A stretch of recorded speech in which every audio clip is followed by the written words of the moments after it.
Hi Khalik, I'm gonna respond to you with a video because it's just a little easier, than typing. And the reason I wanted to chat is because I think it would be easier, that we can kind of tackle one point at a time, because otherwise our letters are getting like bigger and bigger, makes it harder to read. But it's actually fine; it doesn't matter. So if you prefer to do letters, that's fine too. So you asked about Abraham.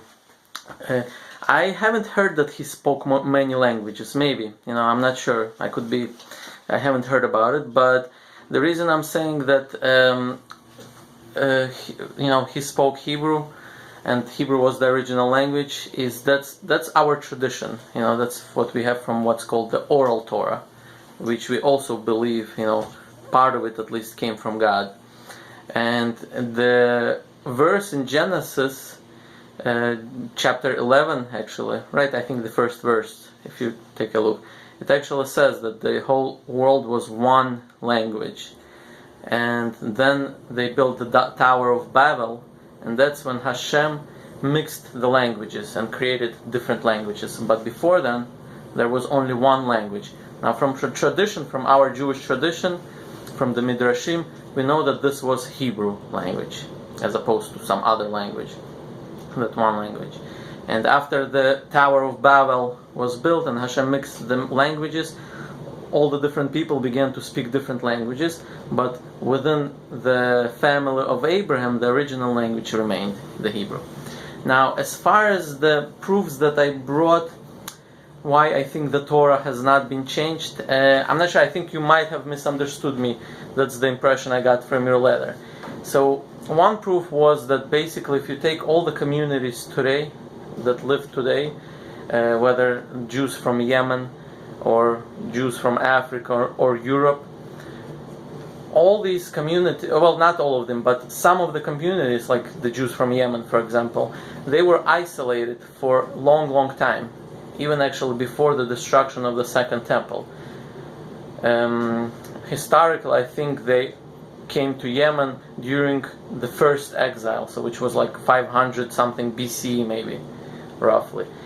And so they were isolated from the rest of the Jews. And yet, when you compare their Torah that they have today to the Torah that the Jews from Europe have and the Torah from the Jews from Africa have, those Torahs are exactly the same, word by word.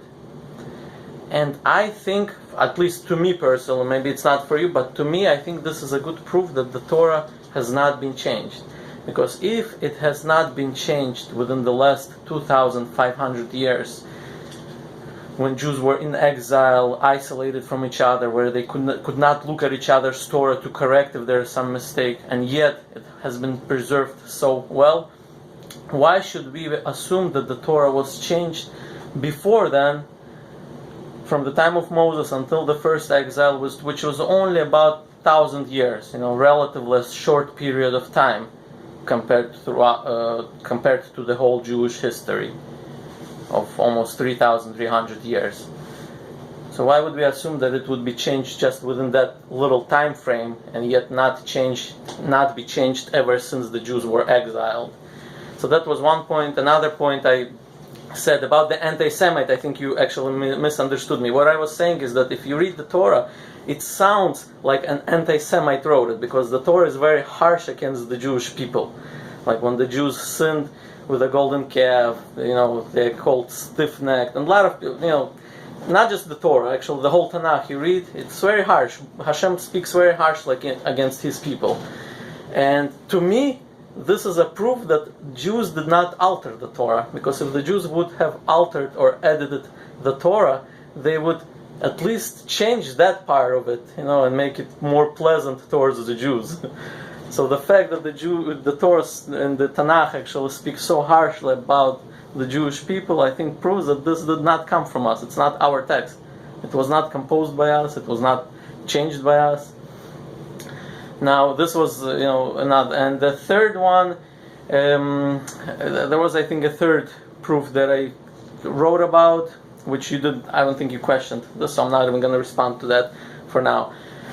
And now, you asked what guarantees were there that after the death of Moses that the Torah will not be changed. So what I think the guarantee is, because in the Torah itself there's a verse that says, I can find you the verse if you need, that says that you shall not add or subtract anything to the Torah. So I think that in itself is a guarantee. Because the Torah itself prohibits anybody from adding or subtracting to the Torah.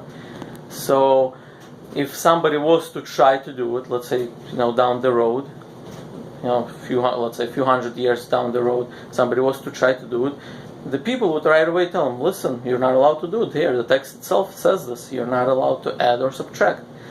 And but in reality, after Moses died, we had prophets. I think our prophets were the best guarantee. After Moses died, we had prophets for probably another 1,000 years. The last prophet was, I think, Zachariah, which lived probably around maybe 400 BC, roughly. I don't know exactly, but roughly. And we had prophets for a long, long time, for thousands of years, at least thousand and some few hundred years after Moses died. And the prophets, their goal was to, if they see the people going the wrong way, to correct their ways and to put them back into place. And this was the benefit of the Jewish people, and that's why actually there's a part where we are called the nation of the prophets, kingdom of priests. And so those prophets were pretty much our guarantees that Hashem kind of guided us. Now when our sin got a bit too much, we lost that opportunity and God took away our prophets. And God actually predicted that in the Torah. He said, I will hide myself, I will hide my face from you as a punishment. And we've been suffering until today without prophets. And that's what we're waiting for, actually, for the prophet Eliyahu to come and to give us the news about the Mashiach or Messiah. So anyways, now about Abraham, I think you also asked the question. Yeah, that one the Torah says that that's why I said it hints to the fact that Abraham was from the children of Israel. And obviously that's not literally true, because Israel was the grandson of Abraham, Yaakov, right? He was renamed to Israel. But the Torah, I guess in this specific scenario, as a hint, it doesn't say it explicitly. You gotta really figure out to see how it hints.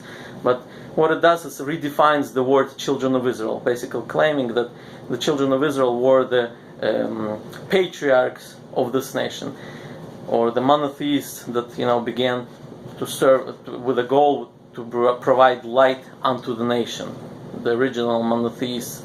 I think it's actually a bit similar to how Muslims say that Noah was a Muslim, Adam was a Muslim, Abraham was a Muslim, even though there was no religion of Islam yet. So like Muslims are redefining a bit the word Islam to include all those ancestors before.